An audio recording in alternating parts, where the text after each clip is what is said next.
Good morning साथियों। तो आज मैं आपके लिए लेकर आया हूँ रीट के लिए एक स्पेशल वीडियो। जैसा कि आप सभी जानते हैं कि अब की बार रीट साइकोलॉजी के सिलेबस में NEP 2020 का नया टॉपिक जोड़ा है, जो कि लेवल 1 और लेवल 2 दोनों में ही आने वाला है, जिसका नाम है राष्ट्रीय शिक्षा नीति 2020, जिसको शॉर्ट में बोला है NEP 2020। इसका जो नया टॉपिक है वो आपके लिए जोड़ा है। तो आज के शानदार वीडियो को शुरू करते हैं। तो चलिए, उससे पहले यदि आपने हमारे चैनल को सब्सक्राइब नहीं किया, चैनल को सब्सक्राइब करें। बढ़ते हैं आज के हमारे पहले क्वेश्चन के साथ। तो आज का जो हमारा पहला क्वेश्चन है कि NEP की फुल फॉर्म क्या है। छात्रों, यही हमारा आज का पहला क्वेश्चन होने वाला है। इसमें आपके ऑप्शन देख सकते हैं। पहला है न्यू एजुकेशन पॉलिसी, दूसरा national education policy, option number C है नेशनल एक्सचेंज पॉलिसी, और डी है नेशनल एग्जाम पॉलिसी। तो छात्रों, इसका आंसर हो जाएगा ऑप्शन नंबर बी। इसके बाद अगला क्वेश्चन है शिक्षा नीति 2020 में 10+2 शिक्षा पैटर्न का नया पैटर्न क्या है। तो छात्रों, ये आप ऑप्शन दे सकते हैं। इसमें 10+2 को क्या नाम दिया गया है। तो इसमें आप देख सकते हैं 5+3+3+4, इसको नया शिक्षा पैटर्न कहा गया है। इसके बाद अपना अगला क्वेश्चन है, इसको आप देखिएगा अच्छी तरह से। इसका अगला क्वेश्चन है कि नई शिक्षा नीति 2020 में मानव संसाधन विकास मंत्रालय को क्या नाम दिया गया है। तो ऑप्शन मानव संसाधन मंत्रालय, नया शिक्षा मंत्रालय, विकास मंत्रालय, ऑप्शन डी शिक्षा मंत्रालय। तो इसका आंसर हो जाएगा साथियों शिक्षा मंत्रालय, ऑप्शन नंबर डी। बढ़ते हैं अगले क्वेश्चन की ओर। आज का हमारा अगला क्वेश्चन है, इसको आप ध्यान रखिएगा, इसका ऑप्शन है ऑप्शन नंबर डी शिक्षा मंत्रालय। अगला क्वेश्चन है क्वेश्चन नंबर 4, नई शिक्षा नीति 2020 में पहले 5 सालों को कौन सी अवस्था कहा जाता है। ए मध्य चरण, नीट चरण, माध्यमिक चरण या प्रारंभिक चरण। तो छात्रों, पहले जो चरण है उसको नीट चरण, फाउंडामेंटल स्टेज कहा जाता है। इसको आप ज़रूर ध्यान रखिएगा। इसके बाद अगला क्वेश्चन है कि नई शिक्षा नीति 2020 में कौशल विकास पाठ्यक्रम किस वर्ग से शुरू किया गया है। छात्रों, कौशल विकास पाठ्यक्रम है दोस्तों, तो यहाँ पे आप देख सकते हैं कि कौन से क्लास से शुरू किया गया। कक्षा 6 से किया गया है, कक्षा 7 से, कक्षा 10 से या कक्षा 12 से। तो इसका अपना राइट आंसर हो जाएगा यहाँ पर कक्षा 6। कक्षा 6 को आप यहाँ से ध्यान रख सकते हैं, नया कौशल विकास पाठ्यक्रम। इसके बाद अगला क्वेश्चन है क्वेश्चन नंबर 6 कि नई शिक्षा नीति 2020 में एक छात्र को उसकी मातृभाषा में न्यूनतम कितनी कक्षा तक पढ़ाया जाना चाहिए। कक्षा 3, कक्षा 4, ऑप्शन सी कक्षा 5 या कक्षा 6 तक। तो इसका आंसर आपके पास हो जाएगा, न्यूनतम पूछा है छात्रों, तो न्यूनतम यहाँ पर ऑप्शन नंबर सी कक्षा 5। इसके बाद बढ़ते हैं अगले क्वेश्चन की ओर। इसमें है कक्षा 5 को आप ध्यान रखिएगा। अगला क्वेश्चन है क्वेश्चन नंबर 7, हाल EP में NEP को कब संशोधित किया गया है। Option number A 2010, option B 2014, option C 2009 और ऑप्शन डी 2020। तो इसका आंसर है 2020। इसके बाद अगला क्वेश्चन है NEP 2020 कौन से नंबर की राष्ट्रीय शिक्षा नीति है। ए पहली, बी दूसरी, सी तीसरी या डी 5वीं। तो ये दोस्तों तीसरी शिक्षा नीति है। इसके बाद अगला क्वेश्चन है भारत में अब तक शिक्षा नीति किस वर्ष आई है। तो आप देख सकते हैं 1968 में भी आई थी पहली, उसके बाद दूसरी 1986 में आई थी। इसके बाद जो अभी तीसरी नई रिसेंट है वो 2020 में आई है। तो इसका क्या आंसर हो जाएगा, उपरोक्त सभी। क्या आंसर होगा, उपरोक्त सभी। इसके बाद बढ़ते अगले क्वेश्चन की ओर। हमारा अगला क्वेश्चन है क्वेश्चन नंबर 10, भारत में कितने वर्षों के बाद नई शिक्षा नीति लागू की गई है। तो पहली आई थी, दूसरी आई थी 1986 में, 1986 के बाद छात्रों अभी की गई है 2020 में। तो आप यहाँ से देख सकते हैं ये कितने वर्षों बाद आई है नई शिक्षा नीति, 34 वर्ष बाद। कितने वर्ष बाद दोस्तों, 34 वर्ष बाद। इसके बाद अगला क्वेश्चन है कि राष्ट्रीय शिक्षा नीति 2020 में किस वर्ग से व्यावसायिक कक्षाएं शुरू होगी। यहाँ पर व्यावसायिक कक्षाओं की बात की गई है, तो कक्षा 5 से होगी, कक्षा 6 से, कक्षा 10 से या कक्षा 12 से। यहाँ पर व्यावसायिक शिक्षाओं की बात की गई, व्यावसायिक कक्षाओं की बात की गई है। तो दोस्तों ये शुरू होने वाली है कक्षा 6 से। कक्षा 6 से, इसको ध्यान रखिएगा जरूर, ये क्वेश्चन बहुत इंपॉर्टेंट है परीक्षा की दृष्टि से, ये अभी आने आ सकता है। नई शिक्षा नीति इसके 2020 बाद अगला में किस क्वेश्चन है, पाठ्यक्रम को समाप्त कर नई दिया गया शिक्षा है? नीति तो नई शिक्षा 2020 नीति में 2020 किस में ऐसा कौन सा पाठ्यक्रम को पाठ्यक्रम है समाप्त जिसको कर दिया समाप्त गया किया है? गया है? DL, तो यहाँ पर DDL, देखिए, आप पहला ऑप्शन देखिए, BED को, DL, MPhil ED, या उपरोक्त सभी को। तो इसमें जो EL, ED, अपना बीएड जो और अभी जिस आपकी पाठ्यक्रम एमफिल को और समाप्त उपरोक्त किया सभी। गया तो वो यहाँ है पर एमफिल जो है दोस्तों, इसको समाप्त कर दिया गया को है। समाप्त कर ऑप्शन सी दिया यहाँ पर गया आपका करेक्ट हो है। जाएगा। एमफिल को यहाँ पर समाप्त किया गया इसको है। आप ध्यान रखिएगा, आगे एमफिल देखिए, को समाप्त कर दिया गया है। इसके बाद अगला क्वेश्चन है, नई शिक्षा नीति 2020 में व्यावसायिक क्षेत्र में कितने वर्षों के अध्ययन के बाद डिप्लोमा प्रदान किया जाएगा? ए 1 वर्ष, बी 2 वर्ष, सी 3 वर्ष या डी 4 वर्ष? तो इसका आंसर देख सकते हैं, डिप्लोमा 2 वर्षों की शिक्षा के बाद प्रदान किया जाएगा। कितने वर्ष बाद? 2 वर्षों बाद। पढ़ते हैं इसके बाद अगला क्वेश्चन है, अगला हमारा क्वेश्चन नंबर 14, राष्ट्रीय शिक्षा नीति 2020 के अनुसार अब पीएचडी करने के लिए क्या आवश्यक है? तो आप दोस्तों, अगर आप पीएचडी करना चाहते हो तो उसके लिए आपको 4 साल की स्नातक डिग्री की आवश्यकता होगी। ऑप्शन नंबर सी इसका राइट आंसर हो जाएगा। इसके बाद बढ़ते हैं अपने अगले क्वेश्चन की ओर, इसको आप ध्यान रखिएगा, 4 साल की आपको स्नातक डिग्री चाहिए। तो इसमें है, शिक्षा शब्द किस भाषा से लिया गया है? तो ए यूनानी भाषा से, बी अंग्रेजी से, सी जर्मन से या डी लैटिन से? यहाँ पे आप देख सकते हैं इस क्वेश्चन का आंसर हो जाएगा, जो शिक्षा है, शिक्षा शब्द वो लिया गया है लैटिन भाषा से। बढ़ते हैं इसके बाद अगले क्वेश्चन की ओर। हमारा अगला क्वेश्चन है कि नेप नेशनल एजुकेशन पॉलिसी 2020 या नई शिक्षा नीति 2020 किसने तैयार की है? तो कोठारी समिति, बी के कस्तूरी रंगन समिति, ऐसा रंगनाथन या केंद्रीय माध्यमिक शिक्षा बोर्ड? तो इसका राइट आंसर हो जाएगा दोस्तों के कस्तूरी रंगन समिति। कौन सी? के कस्तूरी रंगन समिति, इसका राइट आंसर होगा। इसके बाद बढ़ते हैं अगले क्वेश्चन की ओर। हमारा अगला क्वेश्चन है कि एनईपी 2020 के अध्यक्ष कौन है? ए Narendra Modi, B Daulat Singh Kothari, C S R Ranganathan, doctor K Kasturi Ranganathan Ranjan? तो इसका आंसर होगा डॉक्टर के कस्तूरी रंजन। ऑप्शन नंबर डी इसका आंसर हो जाएगा, जो अभी आपसे पहले भी आया था। इसका अगला क्वेश्चन है, जीडीपी का कितना प्रतिशत केंद्र सरकार द्वारा नई शिक्षा नीति 2020 में खर्च किया जाएगा? 12%, 6%, सी 75% या 4%? तो नई शिक्षा नीति है उसमें शिक्षा पर 6% यहाँ पर खर्च करने के लिए कहा गया है, तो इसका आंसर हो जाएगा ऑप्शन नंबर बी। इसके बाद अगला क्वेश्चन की ओर बढ़ते हैं। अगला क्वेश्चन है क्वेश्चन नंबर 19, पाठ्यक्रम को छात्र के संज्ञानात्मक विकास के अनुसार 4 चरणों में विभाजित किया गया है, इसका सही क्रम क्या है? इसके बारे में अभी आपने भी पहले भी देखा है, संज्ञानात्मक विकास है, इसके 4 चरणों में विभाजित किया गया है। तो जो पहला चरण है उसको यहाँ पर बोला गया है क्या? फंडामेंटल स्टेज, जिसको हिंदी में बोला जाता है मूलभूत चरण। उसके बाद प्रारंभिक, मध्य चरण या माध्यमिक। तो यहाँ पे आप देख सकते हैं ऑप्शन के हिसाब से सबसे पहले क्या आना चाहिए? मूलभूत आएगा, उसके बाद मध्य चरण, उसके बाद प्रारंभिक। तो इसका आंसर हो जाएगा ऑप्शन नंबर ई, मूलभूत चरण, प्रारंभिक, मध्य चरण और सबसे लास्ट में हो जाएगा अपना माध्यमिक चरण। इसको आप ध्यान रखिएगा, fundamental stage, pre primary, secondary और प्री प्राइमरी, सेकेंडरी और लास्ट में आ जाएगा अपना। इसके बाद क्वेश्चन नंबर 20, राष्ट्रीय शिक्षा नीति 2020 में छात्र और शिक्षक का अनुपात क्या रखा गया है?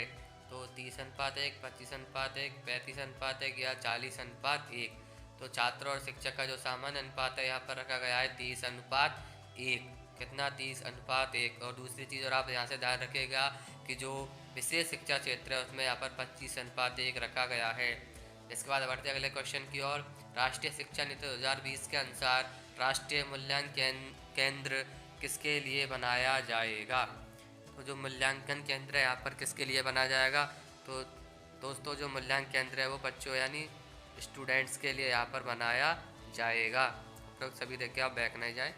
छात्रों के आकलन के लिए राष्ट्रीय मूल्यांकन केंद्र बनाया गया है, जिसका क्या नाम रखा गया है? शिक्षा, परख, एनपीएस या एनसीईआरटी? तो छात्रों जो नया राष्ट्रीय मूल्यांकन केंद्र बनाया गया है दोस्तों, उसका नाम रखा गया है परख।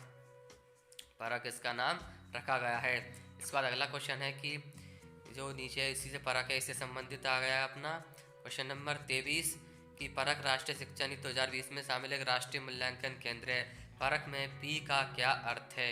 यहाँ पर जो परख में जो पहला लेटर पी है उसको क्या कहा गया है? तो इसमें परफॉर्मेंस, पॉलिसी, प्रॉब्लम या प्रोडक्शन। तो यहाँ पर पी का अर्थ है परफॉर्मेंस। क्या आ जाएगा? परफॉर्मेंस। बढ़ते हैं इसके बाद इसको अगले क्वेश्चन की ओर। इसके बाद अपना अगला क्वेश्चन है क्वेश्चन नंबर 24 की दीक्षा पोर्टल किससे संबंधित है? ग्रामीण छात्रों के लिए आवासीय विद्यालयों का निर्माण, देश में शिक्षक कौशल को विकसित करना। तो इसका आंसर हो जाएगा ऑप्शन नंबर बी, देश में शिक्षकों के कौशल को विकसित करना। इसको आप ध्यान रखिएगा, ये आपके लिए बहुत ही इंपॉर्टेंट होने वाला क्वेश्चन। इसका अगला क्वेश्चन है कि राष्ट्रीय शिक्षा नीति 2020 में निम्नलिखित में से कौन सा कथन प्रस्तावित है? तो जो राष्ट्रीय शिक्षा नीति 2020 आई है उसमें कौन सा कथन आपको सबसे ज़्यादा प्रस्तावित किया गया है? तो इसका आंसर हो जाएगा विद्यालयों को बच्चों को अंग्रेजी भाषा को प्रथम भाषा के रूप में सीखने और बोलने पर प्रोत्साहित करना चाहिए, या फिर अपनी मातृभाषा में शिक्षित होना शैक्षिक और प्रौद्योगिक उन्नति में बाधक है। बाल विद्यार्थियों के लिए बहुभाषी होने में उच्च संज्ञानात्मक लाभ है, या ऑप्शन नंबर डी द्विभाषी उपागम विद्यार्थियों में उलझन पैदा करता है और सीखने में बाधा डालता है।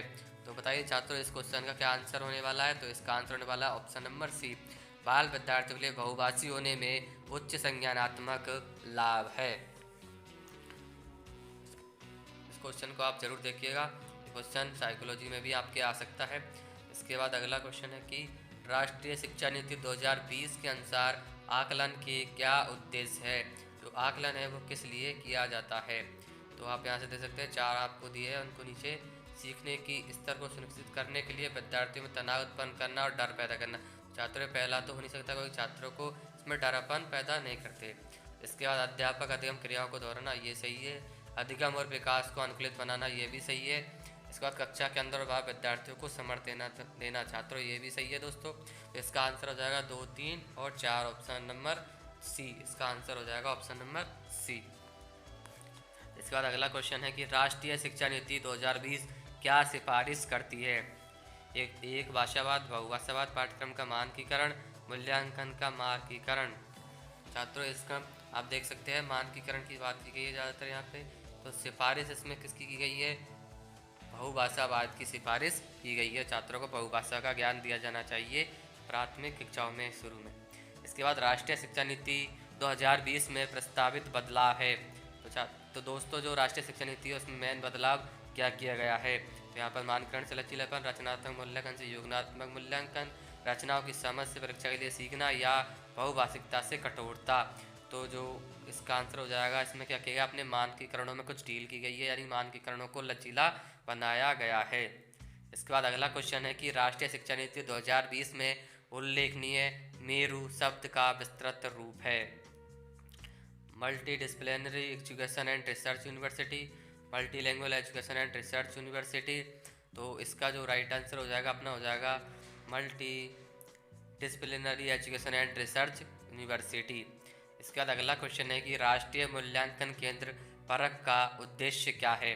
प्रश्न पत्र सेट करना और परीक्षा आयोजित करना, बी मानदंड, मानक और दिशा निर्देश निर्धारित करना, सी बोर्ड परीक्षा के लिए प्रश्न पत्र सेट करना, डी यूजीसी के लिए प्रश्न पत्र सेट करना। तो इसका आंसर हो जाएगा ऑप्शन नंबर बी, मानदंड, मानक और दिशा निर्देश निर्धारित करना। ये परख का उद्देश्य यहाँ पर रखा गया है।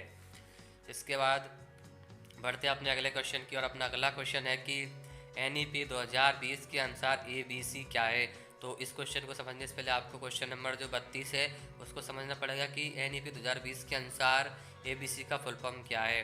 तो आप देख सकते हैं कि ABC का जो फुल फॉर्म है वो होता है एकेडमिक बैंक ऑफ क्रेडिट, यानी कि एकेडमिक बैंक ऑफ क्रेडिट से संबंधित। तो यहाँ पे क्वेश्चन नंबर 31 को देखिए, तो इसमें 31 में जो अपना ABC है वो किससे संबंधित है? शिक्षा बैंक क्रेडिट से। इसके बाद अगला क्वेश्चन है कि राष्ट्रीय शिक्षा नीति 2020 में प्री स्कूल स्तर 3 के लिए उपयोग की गई परिभाषिक शब्दावली क्या है? तो अपना प्री फाउंडेशन 3 है, उसमें पहले के लिए जो 1 से 3 तक की कक्षा है उसके लिए क्या बोला गया है? बाल बाटिका बोला गया है, जिसको अपन को 3 से 6 वर्ष की आयु के लिए कहा गया है। इसके बाद क्वेश्चन नंबर 34, राष्ट्रीय शिक्षा नीति 2020 में स्कूली शिक्षा के किस स्तर पर चरण बच्चों के साथ शिक्षण के न्यूनतम स्तर का उल्लेख है। राष्ट्रीय शिक्षा नीति 2020 में किस स्तर पर, तो न्यूनतम होगा वो किस में होगा, प्राथमिक स्तर पर। इसका अगला क्वेश्चन है, राष्ट्रीय शिक्षा नीति 2020 शुरुआती कक्षाओं में बच्चों को किस प्रकार के क्रियाकलाप के अवसर दिए जाने की बात करती है। घर पर की जाने वाले गृह आधारित, विषय आधारित, मूल्यांकन केंद्रित या सृजनात्मक, जिज्ञासात्मक एवं आयु एवं विकास के अनुरूप। इसमें जो राष्ट्रीय शिक्षा नीति 2020 में तो शुरुआत में कौन से क्रियाकलाप बच्चों को कराए जाने चाहिए, तो इसका आंसर हो जाएगा ऑप्शन नंबर डी, सृजनात्मक, जिज्ञासात्मक, आयु एवं विकास के अनुरूप। इसके बाद अगला क्वेश्चन है क्वेश्चन नंबर 36। इसको अपन पहले भी देख चुके हैं कि जो अनुशंसित स्कूल शिक्षा की संरचना में क्या है, 5 + 3 + 4, 5 3 + 3 + 4 इसको कहा गया है। इसका अगला क्वेश्चन है क्वेश्चन नंबर 37। सामाजिक आर्थिक रूप से वंचित समूह के छात्रों को अवधारण सुनिश्चित करने के लिए राष्ट्रीय शिक्षा नीति 2020 प्रस्तावित करता है कि पाठ्यचर्या और शिक्षा शास्त्र कक्षा पर केंद्रित हो, पाठ्य पुस्तकों पर केंद्रित हो, संलग्न और संदर्भित हो, मानकीकृत एवं एक रूपी हो। इसका आंसर बताइए क्या होने वाला है दोस्तों, तो इसका राइट आंसर होगा ऑप्शन नंबर सी, संलग्न और संदर्भित होनी चाहिए। इसके बाद राष्ट्रीय शिक्षा नीति 2020 में निम्न में से कौन सा कथन प्रस्तावित है। अपनी मातृभाषा में शिक्षित होना शैक्षिक और प्रौद्योगिक उन्नति में बाधक है। विद्यालयों को बच्चों को अंग्रेजी की प्रथम भाषा के रूप में सीखने और बोलने के लिए प्रोत्साहित करना चाहिए। बाल विद्यार्थियों के लिए बहुभाषी होने के उच्च संज्ञानात्मक लाभ है। द्विभाषी उपागम विद्यार्थियों में उलझन पैदा करता है और सीखने में बाधा डालता है। राष्ट्रीय शिक्षा नीति में जो सबसे महत्वपूर्ण कथन प्रस्तावित किया गया है तो छात्रों क्या होगा इसके हिसाब से दोस्तों, इसका संज्ञानात्मक लाभ आप देख सकते हैं ऑप्शन नंबर सी। इसका आंसर हो जाएगा बहुभाषी और संज्ञानात्मक लाभ उनको प्रदान किया जाएगा, तो इसका answer option number C, question number 38 का। इसमें उलझन पैदा करने के लिए नहीं बोला गया है। इसका अगला क्वेश्चन है 39वां। राष्ट्रीय शिक्षा नीति 2020 पूरे देश के लिए प्राथमिक स्तर पर किस भाषा को निर्देश के माध्यम से प्रस्तावित करती है। राष्ट्रीय 2020 में जो प्राथमिक स्तर पर है किस भाषा को निर्देश के माध्यम से प्रस्तावित करती है, तो इसका आंसर हो जाएगा मातृभाषा में प्राथमिक कक्षाओं में शिक्षण कराया जाएगा, मातृभाषा या घर की भाषा में। इसके बाद अगला क्वेश्चन है क्वेश्चन नंबर 40। राष्ट्रीय शिक्षा नीति 2020 के अनुसार मूल्यांकन का उद्देश्य क्या है। जो मूल्यांकन का उद्देश्य रखा गया है ए है रटने की क्षमता, बी पुनरुत्पादन व याद रखने की क्षमता को नापना, बच्चों को सीखने के लिए प्रक्रिया में मदद करना, पूरे देश में बच्चों की तुलना करने के मापदंड बताना। तो इसका राइट आंसर हो जाएगा दोस्तों ऑप्शन नंबर सी, बच्चों को सीखने की प्रक्रिया में मदद करना। ये मूल्यांकन का क्या है, मुख्य उद्देश्य यहाँ पर रखा गया है। तो ये हुए दोस्तों आज के अपने क्वेश्चन। इसी प्रकार की और वीडियोज़ के लिए हमारे चैनल को सब्सक्राइब करें, वीडियो को लाइक करें, अपने सभी दोस्तों के साथ भी शेयर करें जो रीट की तैयारी करने वाले हैं, और ताकि उनको भी दिख सकते कि यहाँ पर